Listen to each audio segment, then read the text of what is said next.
سوچئے، ایک ایسی قوم جس کے مرد اتنے طاقتور تھے کہ وہ اپنے ہاتھوں سے پہاڑوں کو کاٹ کر محل بنا لیتے تھے، ایک ایسی تہذیب جس کے سامنے دنیا کی کوئی طاقت نہیں ٹک سکتی تھی، ایک ایسی سلطنت جس کی شان و شوکت دیکھ کر بادشاہ بھی حیرت میں رہ جاتے تھے۔ لیکن پھر ایک دن، صرف 8 دن اور 7 رات میں یہ سب کچھ ختم ہو گیا۔ قوم عاد کا وجود مٹی میں مل گیا۔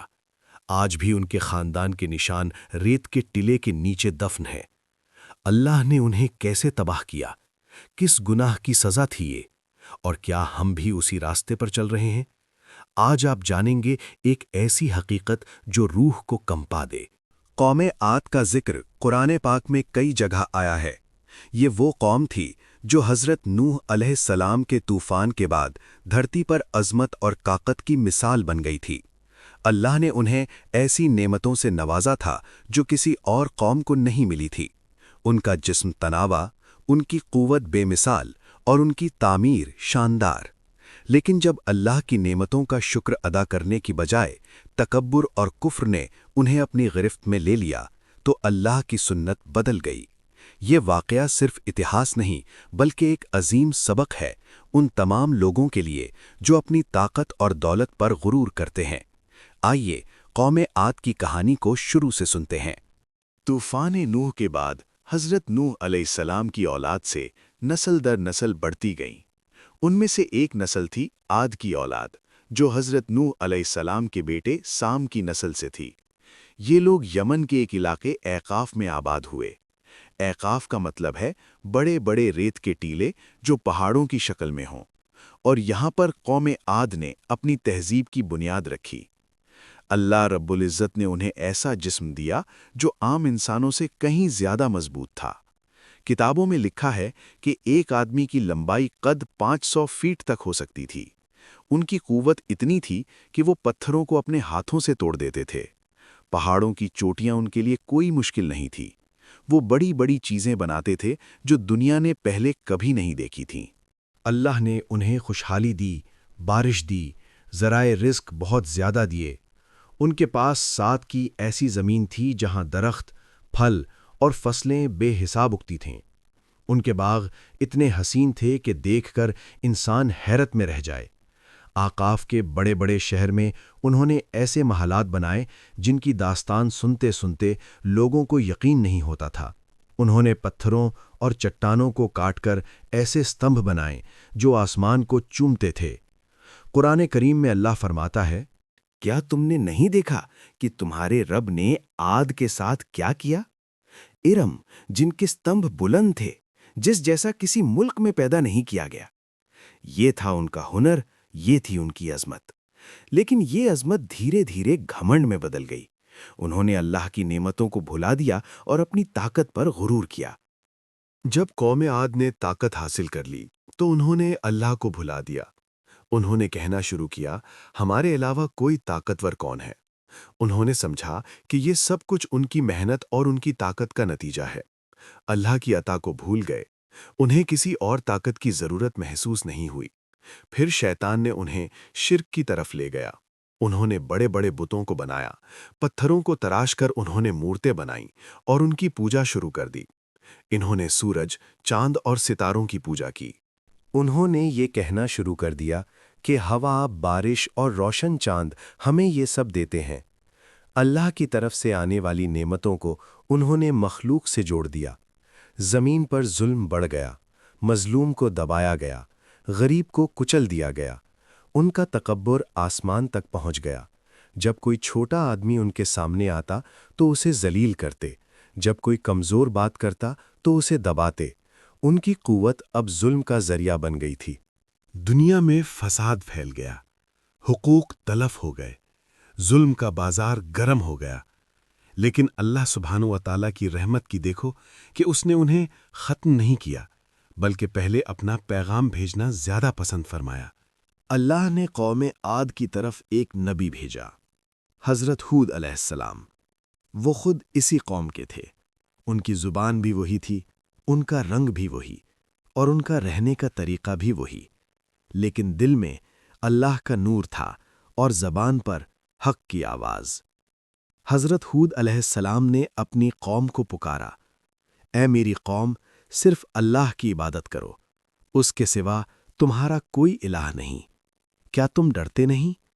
انہوں نے بتایا کہ یہ تمام نعمتیں اللہ کی دی ہوئی ہیں، تمہاری طاقت، تمہارا مال، تمہاری زمین، سب اللہ نے دیا ہے، تو پھر شرک کیوں؟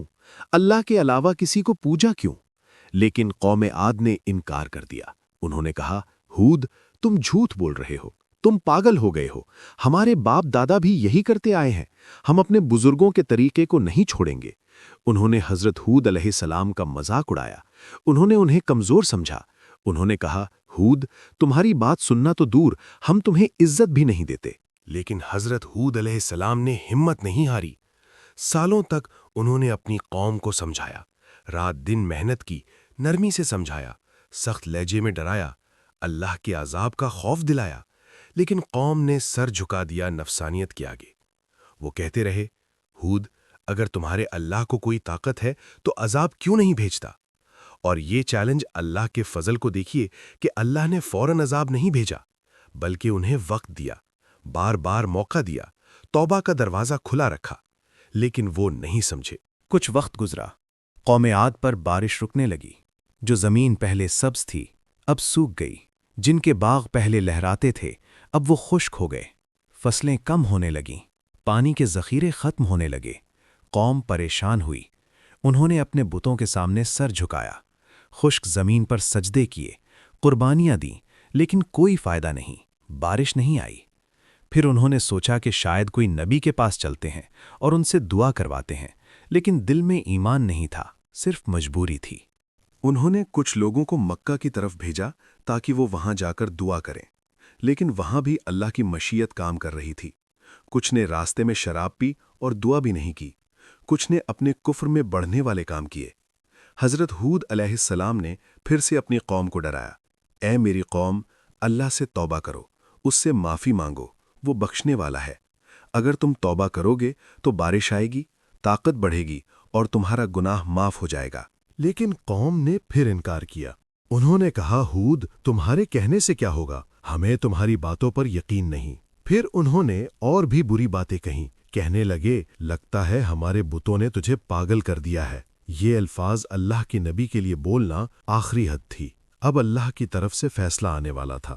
ایک دن دور سے آسمان پر ایک گہرے رنگ کا بادل ابھرا، لوگوں نے دیکھا اور خوش ہو گئے، کہنے لگے، دیکھو یہ بادل ہے، بارش آنے والی ہے، ہمارے دل کو سکون ملے گا۔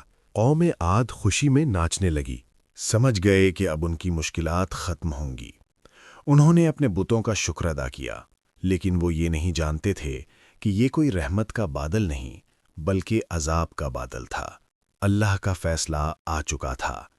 حضرت ہود علیہ السلام نے دیکھا اور سمجھ گئے۔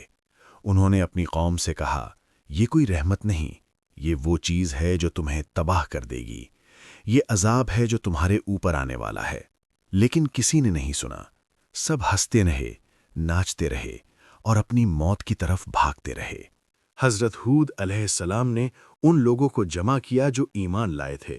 وہ گنتی میں بہت کم تھے، شاید 40، شاید 50 یا کچھ زیادہ۔ اللہ نے انہیں ہدایت دی کہ ایک جگہ چلے جاؤ جہاں یہ عذاب نہیں آئے گا۔ حضرت ہود علیہ السلام اپنے ساتھیوں کے ساتھ ایک محفوظ جگہ چلے گئے۔ باقی قوم اپنے تکبر میں کھڑی رہی۔ پھر وہ وقت آیا جب آسمان سے صرف پانی نہیں بلکہ ایک زوردار طوفان اترنا شروع ہوا۔ لیکن یہ کوئی عام طوفان نہیں تھا، یہ تھی سر یعنی ایک بہت سخت، ٹھنڈی اور سر ہوا۔ قرآن کریم میں اللہ فرماتا ہے، اور عاد کے بارے میں انہیں ہم نے ہلاک کیا ایک زوردار اور تیز ہوا کے ذریعے، جسے اللہ نے 7 رات اور 8 دن مسلسل ان پر مسلط رکھا۔ تم اس قوم کو دیکھ سکتے تھے کہ وہ ایسے گر رہے تھے جیسے کھجور کے کھوکھلے تنے ہوں۔ یہ ہوا اتنی تیز تھی کہ پتھر بھی اڑ گئے۔ یہ ہوا اتنی سخت تھی کہ درخت جڑ سے اکھڑ گئے۔ یہ ہوا اتنی ٹھنڈی تھی کہ جسم جل کر راکھ ہو گیا۔ انہوں نے اپنے محلوں میں چھپنے کی کوشش کی لیکن وہ ٹوٹ گئے۔ انہوں نے چٹان کے پیچھے پناہ لی لیکن چٹان بھی اڑ گئیں۔ انہوں نے ایک دوسرے کو پکڑنے کی کوشش کی لیکن ہوا نے سب کو الگ کر دیا۔ ان کی وہ طاقت جس پر غرور تھا اب کسی کام نہیں آئی۔ قوم عاد کے لوگ چیخنے لگے، مدد مانگنے لگے، لیکن اب کوئی سننے والا نہیں تھا۔ ان کے بنائے ہوئے بلند ستمبھ زمین پر گر گئے، ان کے بنائے ہوئے بے حساب محل مٹی میں مل گئے۔ 7 رات اور 8 دن یعنی قریب 100 گھنٹے تک یہ عذاب جاری رہا۔ جب سب کچھ ختم ہوا تو زمین پر صرف لاشیں تھیں، کھوکھلی ہڈیاں تھیں اور خاموشی تھی۔ اللہ نے فرمایا، تو ہم نے انہیں ہلاک کر دیا تاکہ یہ ایک سبق بن جائیں آنے والوں کے لیے۔ حضرت ہود علیہ السلام اور ان کے ساتھی محفوظ رہے۔ اللہ نے اپنے نیکی کرنے والوں کو بچا لیا۔ بعد میں وہ اس جگہ سے نکل گئے اور حضرہ موت میں جا کر بس گئے۔ قوم عاد کی عظمت کا اب کوئی نشان باقی نہیں رہا، صرف کہانیاں رہ گئیں۔ قوم عاد کی تباہی صرف ایک اتہاس کی داستان نہیں ہے، یہ ایک عظیم سبق ہے ہر اس انسان کے لیے جو اللہ کی نعمتوں کو بھول کر غرور میں آ جاتا ہے۔ قوم عاد کو تمام وہ چیزیں ملی تھیں جو ایک انسان چاہتا ہے: طاقت، دولت، اچھی زمین، خوبصورت محل، لمبی عمر، لیکن جب انہوں نے اللہ کا شکر ادا نہیں کیا، جب انہوں نے اپنی قوت پر تکبر کیا اور جب انہوں نے اللہ کے نبی کی بات نہیں سنی تو اللہ کا عذاب ان پر نازل ہوا۔ آج ہمیں سوچنا چاہیے، کیا ہم بھی وہی راستہ تو نہیں اپنا رہے؟ کیا ہم بھی اپنی طاقت، اپنے مال، اپنی کامیابی پر غرور تو نہیں کرتے؟ کیا ہم بھی اللہ کی نعمتوں کو اپنی محنت سمجھ کر اللہ کو بھول تو نہیں رہے؟ حضرت ہود علیہ السلام نے اپنے قوم کو بار بار سمجھایا تھا۔ اللہ نے انہیں وقت دیا تھا، موقع دیا تھا، لیکن انہوں نے قبول نہیں کیا۔ اللہ بہت مہربان ہے، لیکن جب اس کی حدیں پار ہو جاتی ہیں تو عذاب بھی آتا ہے۔ آج ہمارا فرض ہے کہ ہم اللہ کا شکر ادا کریں، اپنی نعمتوں کو اللہ کی عطا مانیں، تکبر سے بچیں، مظلوم پر رحم کریں اور ہمیشہ اللہ کے احکام کو مانیں۔ قوم عاد کی کہانی ہمیں یاد دلاتی ہے کہ دنیا کی ہر طاقت فنا ہے، صرف اللہ کی ذات باقی ہے۔ اگر ہم اپنے آپ کو بدلنا چاہتے ہیں تو آج ہی وقت ہے۔ توبہ کریں، شکر ادا کریں اور اللہ سے ڈرتے ہوئے زندگی گزاریں، تاکہ کل قیامت کے دن ہم بھی ان لوگوں میں شامل ہو جائیں جو اللہ کی خوشی حاصل کریں گے، نہ کہ ان میں جو عذاب کے حقدار ہوں گے۔ اللہ ہم سب کو ہدایت دے، ہم سب کو سمجھ دے اور ہمیں قوم عاد جیسے انجام سے بچائے، آمین۔